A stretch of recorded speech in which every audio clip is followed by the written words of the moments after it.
This is kind of like a video about nothing, sort of. Godzilla.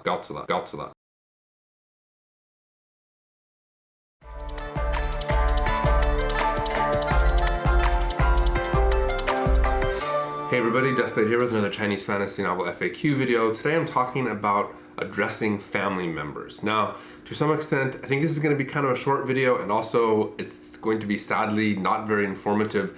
The reason being that this is a huge topic that you could probably write entire books on. I'm just going to kind of give an overview of how it works to address family members in Chinese.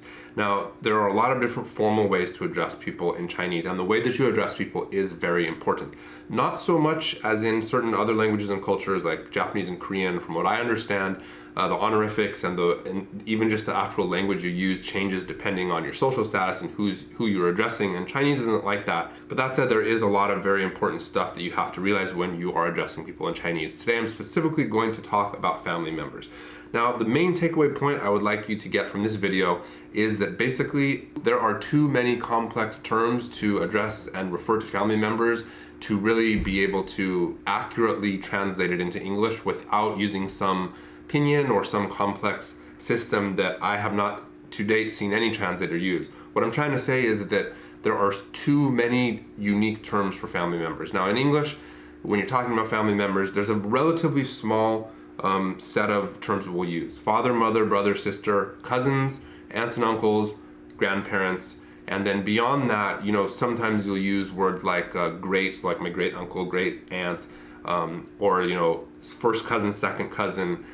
There's also the removed, so you can have like first cousin once removed, second cousin once removed. Once you get into that sort of like that level of extended family, I think a lot of people in the United States and other English-speaking countries don't even really all kind of have a deep understanding of how to use those terms.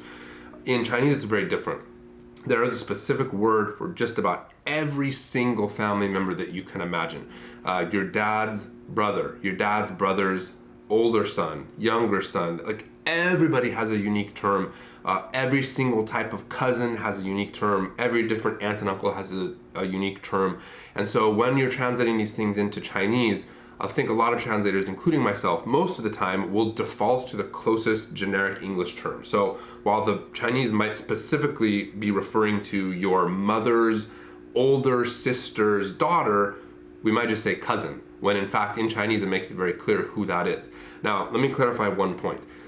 Not even all Chinese people necessarily are completely familiar with all these complex forms of address for different family members. In the past in China, obviously, before the communist era and before the one-child policy, it was common to have really large families. And so, you might have 4, 5, 6, 7 brothers or sisters or more, and they're all gonna get married and have kids. And so you're gonna have these massive families, maybe even clans.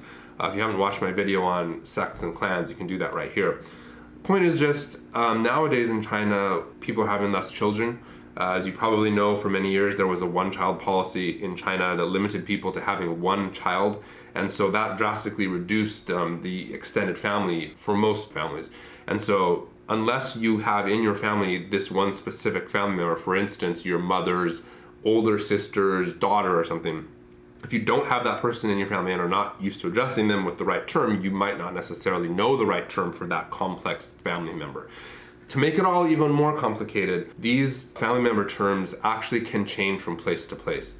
So recently in one of the chapters of my current translation stage Monarch, somebody asked me about this, and I pointed out that if you are reading Chinese fantasy novels and you are trying to use that as an attempt to help improve your Chinese or learn your Chinese, I would not recommend trying to learn how Chinese people address family members or refer to family members just because it's not practical.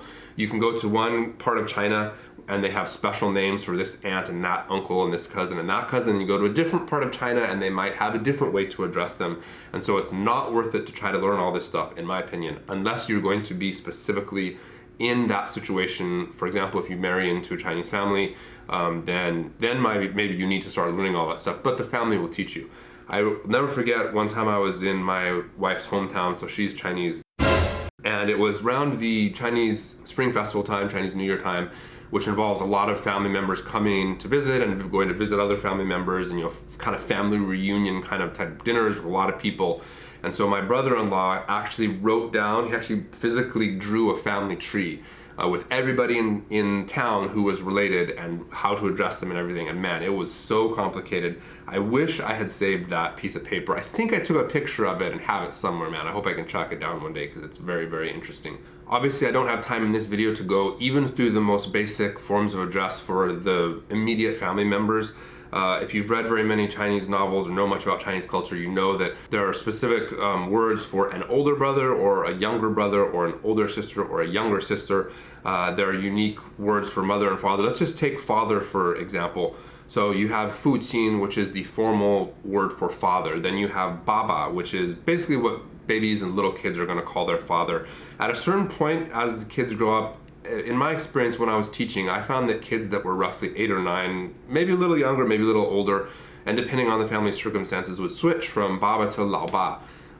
And that lao ba is basically how most, I think, young adults, at least in the part of China I was in, would refer to their father. Then there's also dia. Now, based on my understanding, dia is not really commonly used nowadays too often. It sounds more like you'll see it in the drama shows, in the period drama shows, in the Wuxia, Xianxia shows.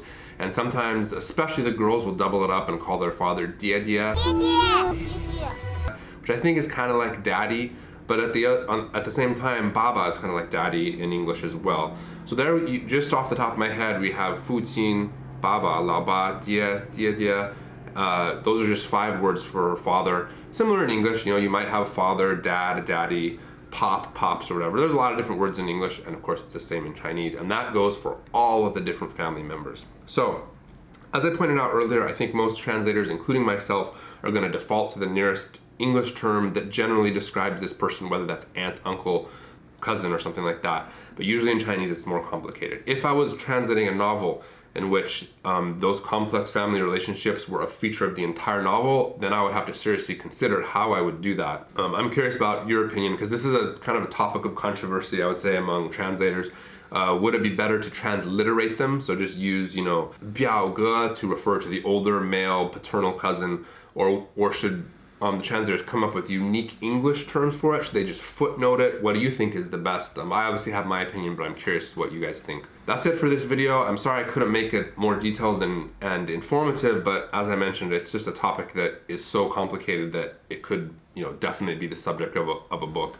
And again, it varies from place to place in China, and so therefore it's going to vary from author to author. And unless it's an integral key aspect of the story, I think most of the time it's not particularly important to get super detailed in translating those terms accurately. Okay, that's it for this video. Please do let me know what you think. Do you have questions for more video topics? I still have a big list that I'm working on.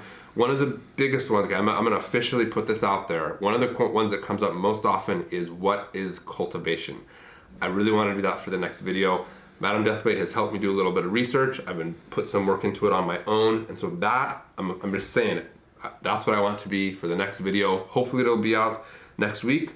Thanks for tuning in. If you'd like to support the channel, please like, please subscribe, hit the notification button, leave a comment, or go into the video description. There are links that you can use to support me directly or indirectly. That's it for this video. I'll see you next time. Gautsala.